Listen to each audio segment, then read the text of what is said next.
150 গৰাকী সত্ৰাধিকাৰৰ উপস্থিতিত গৃহমন্ত্ৰী অমিত শ্বাহে উপভোগ কৰিলে গুৰুজনাৰ অতুলনীয় সৃষ্টি সত্ৰীয়া কৃষ্টি সংস্কৃতি।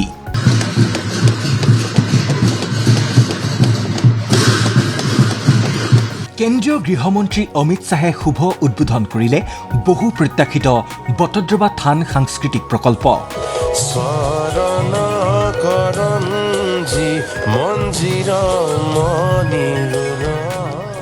শ্ৰীমন্ত শংকৰদেৱ আৱিৰ্ভাৱ ক্ষেত্ৰত আয়োজিত ৰাজহুৱা সভাত গৃহমন্ত্ৰীৰ উপস্থিতিত মুখ্যমন্ত্ৰী ডক্টৰ হিমন্ত বিশ্ব শৰ্মাৰ সংকল্প এটা দশকৰ ভিতৰত অসমীয়া জাতি মহাশক্তি হ'ব। অচিনাকি মানুহক মাটি বিক্ৰী নকৰো, অচিনাকি লোকক চাকৰি নিদিও আৰু অচিনাকি লোকক জাতিৰ বৰ ঘৰত সোমাবলৈ নিদিও। আপোনালোকে নিজেই দেখা পাব যে এটা দশকৰ ভিতৰতে আমাৰ জাতি মহাশক্তিলৈ ৰূপান্তৰ হ'ব। আমাক কোনেও ধৰি ৰাখিব নোৱাৰে। আজিৰ এই দিনটোত সোণোৱাল ডাঙৰীয়া আৰু আমি এক বিশাল আনন্দ অনুভৱ কৰিছো যে আমি জাতিটোক তেওঁলোকে বিচৰা ধৰণে আমাৰ দায়িত্ব পালনেৰে এই আৱিৰ্ভাৱ ক্ষেত্ৰ আজি আমি সম্পূৰ্ণ কৰিব পাৰিছো। আকাশী গংগাৰ তীৰৰ 165 বিঘা ভূমি বেদখলমুক্ত কৰি সেই স্থানতেই গঢ়ি তোলা হৈছে এই আৱিৰ্ভাৱ ক্ষেত্ৰ। অচিনাকি মানুহে এই ভূমিখিনি দখল কৰি আছিল বুলি বেদখলকাৰীক সকিয়নি প্ৰদান কৰি মুখ্যমন্ত্ৰীয়ে ক'লে, এই মাটি কোনে দখল কৰি আছিলে?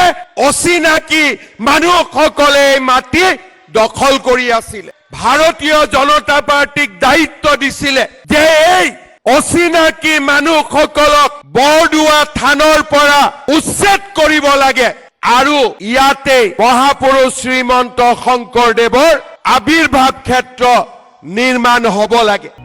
শেহতীয়াকৈ শংকৰ আজানক লৈ মুখ্যমন্ত্ৰীয়ে কৰা মন্তব্যৰ পাছতেই সৃষ্টি হোৱা বিতৰ্কৰ স্পষ্টীকৰণ দি বটদ্ৰৱাৰ পৰাই মুখ্যমন্ত্ৰীগৰাকীয়ে পুনৰ এবাৰ দৃঢ়তাৰে ক'লে, শংকৰদেৱ আৰু মাধৱদেৱহে আমাৰ গুৰু। যে আমাৰ গুৰু শংকৰ আৰু মাধৱ আছিল, শংকৰ আৰু আজান ফকীৰ নাছিল। আজি আমাৰ সেকুলাৰিজিম কৰা ব্যক্তিসকলে মহাপুৰুষ শ্ৰীমন্ত শংকৰদেৱৰ লগত আজান ফকীৰক সংলগ্ন কৰে। মই তেওঁলোকক সোঁৱৰাই দিব খোজো, মহাপুৰুষ শংকৰদেৱ আৰু মাধৱদেৱ আমাৰ গুৰুজনা, তাৰ লগত আন কোনো নামৰ সংলগ্ন কৰা নহ'ব, আন কোনো নাম জড়িত কৰা নহ'ব। শংকৰ মাধৱ আমাৰ জাতীয় জীৱনৰ প্ৰাণ প্ৰতিষ্ঠাতা আৰু সূৰ্য আৰু চন্দ্ৰ থকালৈকে শংকৰ মাধৱ আমাৰ গুৰু দুয়োজনা আমাৰ মাজত জীয়াই থাকিব। একেটা অনুষ্ঠানতেই কেন্দ্ৰীয় মন্ত্ৰী সৰ্বানন্দ সোণোৱালে ক'লে, কংগ্ৰেছৰ শাসনকালত গুৰুজনাৰ জন্মভূমি সংকুচিত হ'বলৈ ধৰিছিল। অচিনাকি মানুহৰ বাবে বৈষ্ণৱ ভক্তসকল আতংকিত হ'ব লগা হৈছিল। এই মহাস্থান পবিত্ৰ স্থান কংগ্ৰেছৰ 55 বছৰীয়া শাসনকালত ভাবিব নোৱাৰাকৈ ক্ষতিগ্ৰস্ত হৈছিল আৰু ইয়াত থকা বৈষ্ণৱপ্ৰাণ ভক্তবৃন্দই সকলো সময়তে আতংকিত অৱস্থাত থাকিব লগা হৈছিল। কাৰণ সন্দেহযুক্ত বিদেশী বেদখলৰ বাবে দিনক দিনে এই পবিত্ৰ স্থানৰ সীমা সংকুচিত হৈছিল। কিন্তু এই ক্ষেত্ৰত আমাৰ সত্ৰাধিকাৰ প্ৰভুসকলে বাৰংবাৰ এই সময়ত কংগ্ৰেছ চৰকাৰৰ আবেদন নিবেদন কৰাৰ পাছতো কোনো দিনেই এই গুৰুত্বপূৰ্ণ কথাটো তেখেতসকলে আগ্ৰহ নকৰিলে ইয়াৰ সমাধানৰ বাবে, সূত্ৰ উলিয়াবৰ বাবে, উপায় উদ্ভাৱন কৰিবৰ বাবে। লগতে কেন্দ্ৰীয় মন্ত্ৰী সৰ্বানন্দ সোণোৱালে সোঁৱৰিলে 2016 চনত মুখ্যমন্ত্ৰীৰ দায়িত্ব লৈ প্ৰধানমন্ত্ৰীৰ নিৰ্দেশত বটদ্ৰৱাৰ বেদখলীকৃত ভূমিত উচ্ছেদ আৰম্ভ কৰাৰ কথা, যি স্থানতেই আজি প্ৰাণ পাই উঠিছে বিশ্বমানৰ আৱিৰ্ভাৱ ক্ষেত্ৰই। 2016 চনত যেতিয়া প্ৰথমবাৰৰ বাবে অসমত বিজেপি নেতৃত্বাধীন মিত্ৰজোঁটৰ চৰকাৰ হ'ল, এইখন চৰকাৰক মোদী ডাঙৰীয়াই নিৰ্দেশ দিলে যে যিমান সত্ৰৰ মাটি বেদখল হৈ আছে, যিমান নামঘৰৰ মাটি বেদখল হৈ আছে, যিমান মন্দিৰৰ মাটি বেদখল হৈ আছে, বিজেপি নেতৃত্বাধীন অসম চৰকাৰখনে ইয়াৰ বিৰুদ্ধে শক্তিশালী পদক্ষেপ ল'ব লাগিব। আৰু সেইবাবে মাননীয় প্ৰধানমন্ত্ৰী নৰেন্দ্ৰ মোদী ডাঙৰীয়াৰ নিৰ্দেশত আপোনালোকে জানে যোৱা 11 বছৰে 2016 পৰা 2025লৈকে এই উচ্ছেদ অভিযান নিৰন্তৰভাৱে চলোৱা হ'ল। আৰু সেই সময়ত আপোনালোকৰ আশীৰ্বাদত মই মুখ্যমন্ত্ৰী হিচাপে কাৰ্যনিৰ্বাহ কৰিছিলোঁ আৰু তেতিয়াই বৰদোৱা স্থানলৈ আহিলোঁ আহি সত্ৰাধিকাৰ প্ৰভুসকলৰ সৈতে কথা পাতি এই ক্ষেত্ৰত পদক্ষেপ গ্ৰহণ কৰিলোঁ।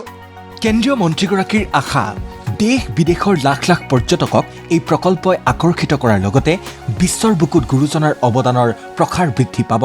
দেশ বিদেশৰ লক্ষ লক্ষ পৰ্যটক আহিব আৰু ইয়াত যিটো গৱেষণা কেন্দ্ৰ গঢ় দিয়া হৈছে, এই গৱেষণা কেন্দ্ৰৰ পৰা আমাৰ উঠি অহা প্ৰজন্মইও ভাৰতবৰ্ষৰ বিশ্বৰ বিভিন্ন প্ৰান্তৰ লোকে মহাপুৰুষ শ্ৰীমন্ত শংকৰদেৱৰ নৱবৈষ্ণৱ আন্দোলনৰ সন্দৰ্ভত বিতংভাৱে উমান পাব আৰু বিশ্বৰ বুকুত গুৰুজনাৰ ব্যক্তিত্ব, গুৰুজনাৰ অৱদান আৰু গুৰুজনাই মানৱ সমাজলৈ দিয়া অমৃত বাণীৰ সন্দৰ্ভতো বিশ্বই উমান পাব। এই শুভাৰম্ভণি অনুষ্ঠানত গায়ন বায়নকে ধৰি সমাহাৰ ঘটিল সত্ৰীয়া সংস্কৃতিৰ বিভিন্ন আধ্যাত্মিক কাৰ্যসূচীৰ।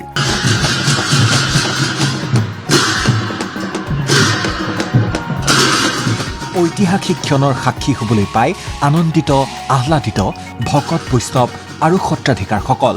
শংকৰদেৱক বহুত ওপৰলৈ লৈ গুচি গ'লগৈ। আমাৰ ইয়াৰ দ্বাৰা মানে যিটো প্ৰকল্প হৈছে তাত মানে বাহিৰত মানে গুৰুজনাৰ বিষয়ে বহুত প্ৰকাশ পাব গোটেইখিনি। বিশেষকৈ সৰ্বানন্দ সোণোৱাল, তাৰপাছত ডক্টৰ হিমন্ত বিশ্ব শৰ্মা যিটো প্ৰজেক্টটো ল'লে আৰু এই 5টা বছৰৰ ভিতৰতে তেওঁ সম্পূৰ্ণ কৰি তুলি আজি মানে মুকলি কৰিলে। এইটো মানে অসমৰ বাবেই নহয়, সমগ্ৰ ভাৰতবৰ্ষৰ বাবে এটা গৌৰৱৰ বিষয়। অকল বটদ্ৰৱই নহয়, গোটেই অসমৰ সত্ৰ থানসমূহ যে উন্নতিৰ কাৰণে যি ব্যৱস্থা ল'লে আৰু আগন্তুক দিনত আমি ভাবিছোঁ এইখন চৰকাৰে আকৌ দুগুণ উৎসাহ বৃদ্ধি কৰি আকৌ সত্ৰ থানসমূহ এনেকৈ জ্বলাই তুলিব।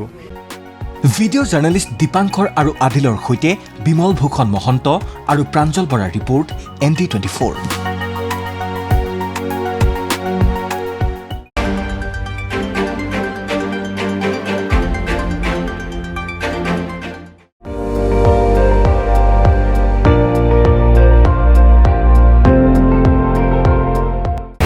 আপুনি চাই আছে ND24, সৰ্বশ্ৰেষ্ঠ নহয় সৰ্বোত্তমৰ দৌৰত।